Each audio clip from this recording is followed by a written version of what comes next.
Well, hey guys, welcome back to the channel.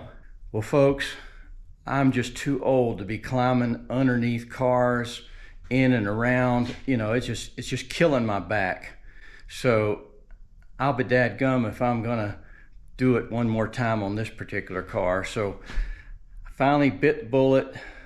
I worked with my big brother William, who's a tremendous welder and fabricator, much more skilled than me. So I got him to build this for me. Now this is based off the plans from Red Wing Steelworks, and I'll give a link down in the description below so you can check out these plans. So let me show you what I've done. We've altered the design that they have just slightly, but I'll show you some of the differences. You know, first off, you can look straight at the plans and see that the one thing that we did do is we had these large wheels here that we took off of an old set of scaffolding. So in order to allow this thing to roll around much easier, I try to put these large wheels on here, and then to allow it to be closer to the ground, you can see that we put that little dog leg in the ends of the frame to accommodate those large wheels. So that's the first thing we did that's a little bit different than the Red Wing plans. I think we probably followed it pretty well close. Some of the things we did is, you know, these are A325 structural bolts, and you know, we use these all the time in the fabrication and steel erection business. So, you know, I had quick access to these, and basically we drilled holes in our tube, welded on the structural nut here, and then I've got these, again, these A325 structural bolts everywhere. Again, up here, I need to put one more bolt up here, and then I'm constantly loosening and tightening these things in order to adjust. So that's why I'm using this, you know, this impact driver here. So it comes in extremely handy. I couldn't do it without this. And then these are Harbor Freight 3-ton cylinders, and you can see these are the style that have the loop on the bottom with that bolt through the bottom, as opposed, they have a 3-ton that has a flat bottom on it. You don't want that one. So basically you've got where you can pin it at the top and the bottom. So I've got these 3-ton jacks, again from Harbor Freight, one on each end. Here, I think you know, where I've seen some of the differences in a lot of these rotisseries is, you know, various people will use various styles of ways to connect to the car. I think this is pretty common here. This is where the bumper brackets bolt on. I think everything else here on these pieces are pretty much per the plans. Let's go back here to the back, where I've seen some variation. Again, where they attach to the back is a lot of folks will take and have a plate bolted right here where the rear bumper goes, and then the tube would attach straight in to here. What I did is I was looking at Joe Daddy's garage, and I noticed that he had done something similar to this, where we just put a bolt through where the rear leaf spring bolts, and then this piece again slides back into for adjustability. So that's one of the differences I think that I've done here. I followed what Joe Daddy did, Joe Daddy's garage. Just shout out to him. So, you know, there's a lot of great guys out on YouTube that give me tremendous number of ideas, and you know, without these guys I couldn't do what I do. As far as the piece down here, I took a 20-foot section of 2x2 square tubing and made that little mating piece in the middle there, and again allows it to be adjustable. But you know, there's not a lot to it. I will tell you this thing is really heavy. It is so heavy, it is a backbreaker to move it around and get it assembled. Once you get it assembled, you know, it moves quite easy. I mean, you know, I can sit here and, you know, roll my car around any way I want to.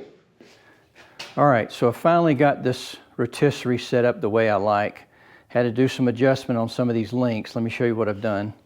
So what I had to do was this particular piece that welded to the pipe that pivots, it was turned 180 degrees pointing down toward these gussets, and that didn't allow me to bring the car up high enough or bring the CG of the car up to this pivot point. And so basically it was bottom heavy, and I couldn't, you know, twist the car without a lot of effort. So the key was getting the center line of this pivot point down the CG or center line of this car.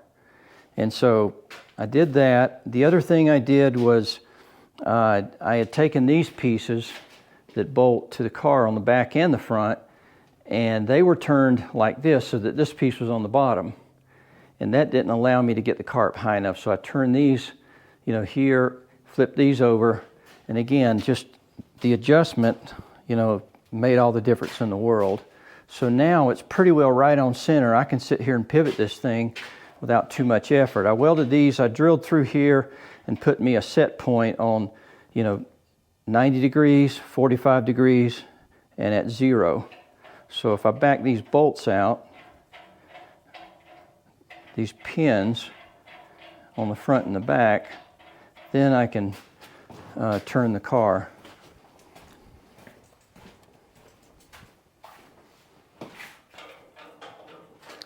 All right. So now, with these pins out, it's pretty easy to turn the car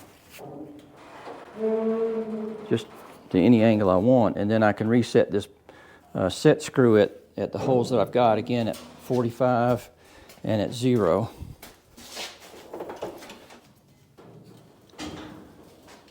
Set it here. Again, I can go, and again, I've got other holes that I can run and set at 45 and then back at 0.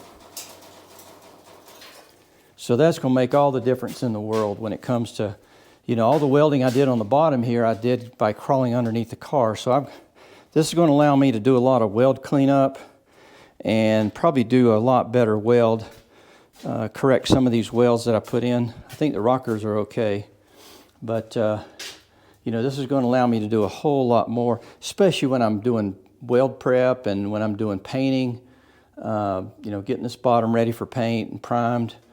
So this is night and day for somebody my age, and the fact that my back hurts every night when I go in from working on this car.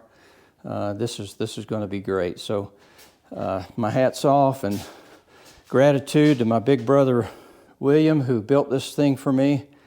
Appreciate it, dude. Awesome. All right. So if you guys have questions about this particular rotisserie, I'm going to, you know, interleave some of the plans here. I'll give links to Red Wing. I think it's Red Wing Steelworks. But anyway, I'm going to put that in the link so you can go down and download these free PDF drawings. Anyway, thanks, guys. Hope this is helpful. Please leave me some comments, questions, likes, thumbs up always helps the channel. Subscribe if this is something that you think you would like to follow along as I restore this car, as well as I've got a 66 coupe I'm restoring in parallel. So thanks for coming along. Hope you enjoyed it. The next time you guys need to get some garage therapy, watch one of the videos here. Come go with us.